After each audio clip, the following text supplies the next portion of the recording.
Tenth पर आते हैं। 1/x minus under root x, सोचो क्या हो सकता है इसमें। x का डिफरेंशिएशन 1 होता है, बट व्यवस्था बिगड़ जाएगी, x तो अपन लेट कर नहीं सकते।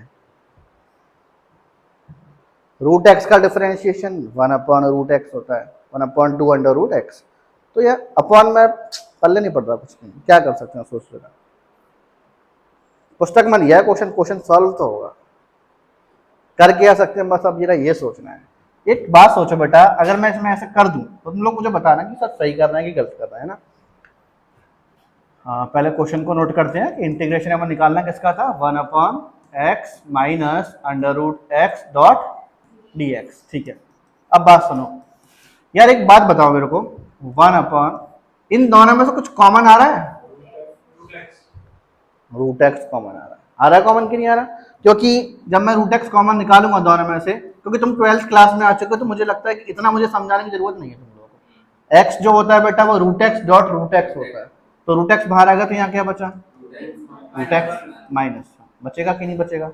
अब तो काम हो गया काम बेटा। हम तो ठहरे हिंदुस्तानी, मुझे मालूम था तुम यही बोलने वाले हो, हम तो ठहरे परदेसी है। आगे गाना अपन नहीं गाएंगे, हम हिंदुस्तानी बेटा। हम घी जब सीधी उंगली से घी नहीं निकलता तो फिर हम उंगली टेढ़ी भी करना जानते हैं, बट हम घी नहीं छोड़ेंगे भाई साहब, बड़ी मेहनत से बनाया है।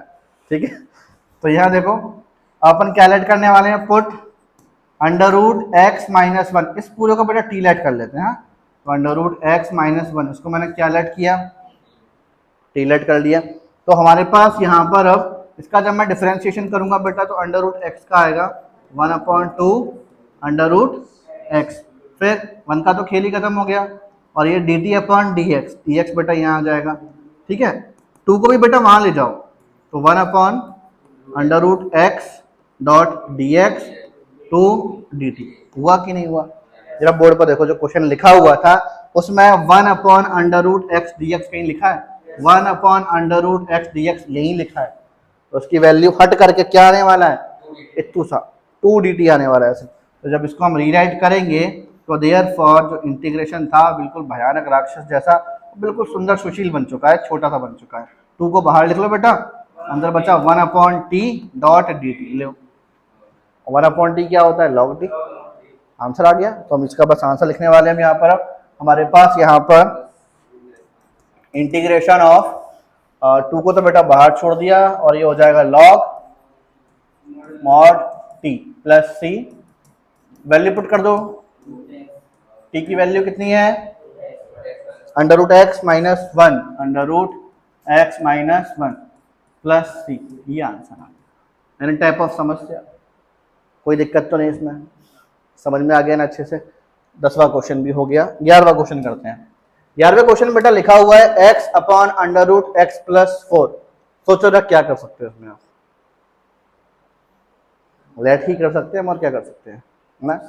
अब मैं बोलूं सॉल्व टी ले लेते हैं, x प्लस 4 को क्या ले लेते हैं, पहले क्वेश्चन नोट करना होगा। क्वेश्चन क्या था, i is equals to X upon under root X plus 4 dot D X. चलो पुट कर लो बेटा, x प्लस 4 को क्या मान लिया, t, तो डिफरेंशिएशन निकाल दें इसका, x का तो 1 ही हो जाएगा, और वहाँ dt अपॉन, तो dx को तो हमें यहाँ लिखना होता है, मैंने बताया था। तो हमारे पास फिर यहाँ पर क्या आने वाला है, 1 dot dx is equals to dt। 1 का तो मतलब भी नहीं है यार, 1 तो भगवान स्वरूप है, होते तो हैं लेकिन दिखते तो मैं दर्शन हुए थे, लेकिन फिर गायब हो गए। ठीक है, भगवान आए थे लेकिन दर्शन देके चले गए। dx is equal to dt आ गया कि नहीं आ गया?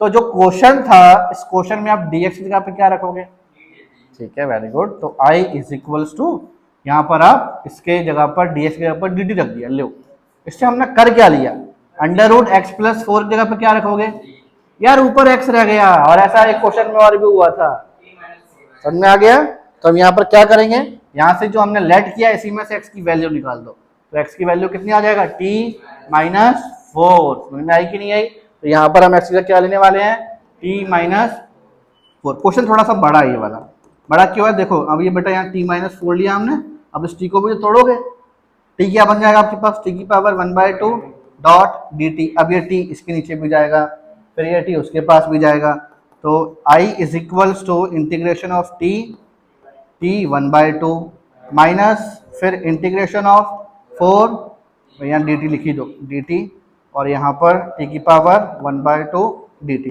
कोई समस्या नहीं यहाँ पर, समझ में आ रहा है यहाँ तक तो अच्छे से? आगे चलो बेटा। अब यहाँ ऊपर 1 मान लो, कुछ नहीं है तो, ठीक है ना।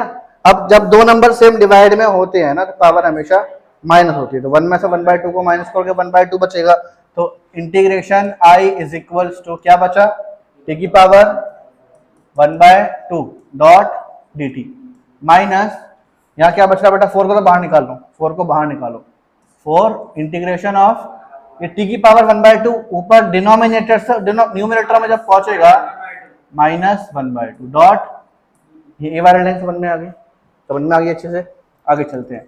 Integration I is equal to, अब इंटीग्रेशन का फॉर्मूला लगा दो, टी की पावर 3/2 बन जाएगा ये वाला अपॉन 3/2 -4, यहाँ लगाओगे तो टी की पावर 1/2 और ये 1/2, 2 ऊपर चले जाएगा, ये वाला 2 भी ऊपर चले जाएगा, तो हमारे पास आई इज इक्वल्स टू 2/3 टी की पावर 3/2 माइनस 8 टी की पावर 1/2। अब टी की वैल्यू पुट कर दो, x+4, टी की वैल्यू कितनी है, x+4, तो I is equals to 2/3 x+4 और ये 3/2 माइनस 8 x+4 और ये 1/2 प्लस सी, ये आंसर है।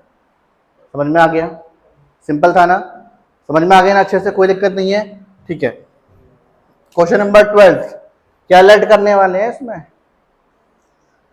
क्या लेट करने वाले हैं यार, बता दो यार जल्दी से यार, बहुत देर हो गई।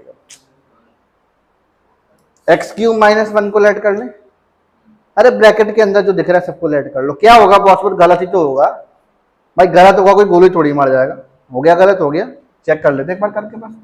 यहाँ हमने देखो पहले क्वेश्चन लिखा, हमारे पास i is equals to x³ -1 1/3 x5 dot dx, ये लिखा हुआ है ना। चलो बेटा पुट कर लें, पुट x³ -1, इसको हमने क्या मान लिया, t।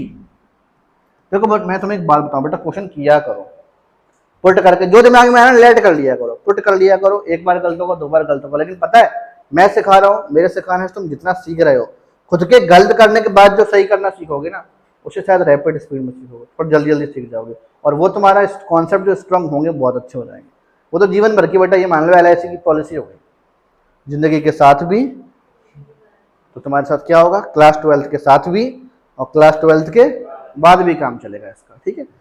आगे देखो बेटा, यहाँ पर x³ -1 is equal to T, इसका बेटा डिफ्रेंशिएशन करते हैं, 3x² है ना डॉट dx, क्योंकि 1 का तो खत्म, ठीक है, और ये dt हो गया। तो अब क्वेश्चन को हमें रीराइट करना पड़ेगा ना, तो क्वेश्चन जो हम रीराइट कर रहे हैं, i is equals to integration of, ओए कुछ नहीं मिला अभी, मिलेगा, डोंट टेक टेंशन।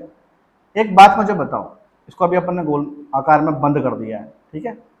क्वेश्चन को रीराइट अभी कर रहे हैं, यहाँ पर मैं x³ की वैल्यू निकाल रहा हूँ, चेक करो क्या मिलेगा, t+1। सोच रहे हो सर इससे क्यों से हम झंडे गाड़ दिए, इससे कौन सा काम होने वाला है, अरे काम नहीं होने वाला, काम हो गया काम, बता रहा हूँ कैसे काम हो गया। क्वेश्चन को रीराइट कर रहे हैं ना अपन, क्वेश्चन को रीराइट नहीं कर रहे हैं, क्वेश्चन को ये अभी तोड़ रहे हैं, रीराइट फिर से करेंगे। मैं येलो वाला ये एरो हटा रहा हूँ यहाँ से, ठीक है।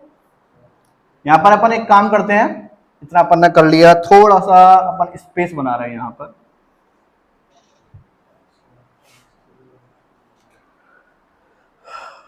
इंटीग्रेशन के साथ गुस्सा होके भगाया वहां से, इसको नहीं पता इसके बिना तो अधूरे हैं यार।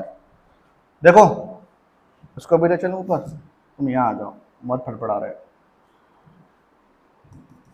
x³ -1 1/3, यार x5 को मैं चाहूँ तो x³ x² डॉट dx बोल सकता हूँ, हो गया काम, आ गया आंसर, अब तो सब कुछ हो गया। और मतलब ये मान लो अब तो क्वेश्चन बहुत सिंपल हो गया ये।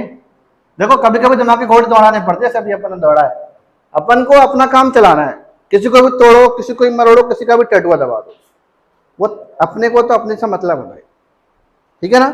तो अब यहाँ पर अपन ने क्या किया बेटा, 3 को और नीचे लेके चले जाओ, x square dot D x, इसकी वैल्यू कितनी हो गई 1/3 डॉट डी टी। अब कर दो इसको रीराइट, अब कर दो भैया इसको रीराइट। अब इसको हम रीराइट करने वाले हैं, चेक करो कैसे लिखेंगे। I is equals to x cube minus one की जगह पर क्या आएगा टी। यारे रुको, अभी तुम आंसर हाल फटाक देने वाले हो।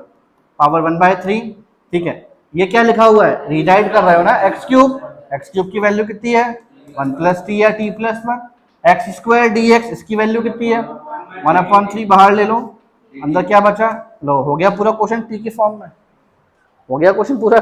ऐसे भी क्वेश्चन आएंगे जब हमें थोड़ा सा और ज़्यादा सोचना पड़ेगा। तो हमारे पास i is equals to 1/3 integration of T की पावर 1/3, बेटा अंदर मल्टीप्लाई कर लो।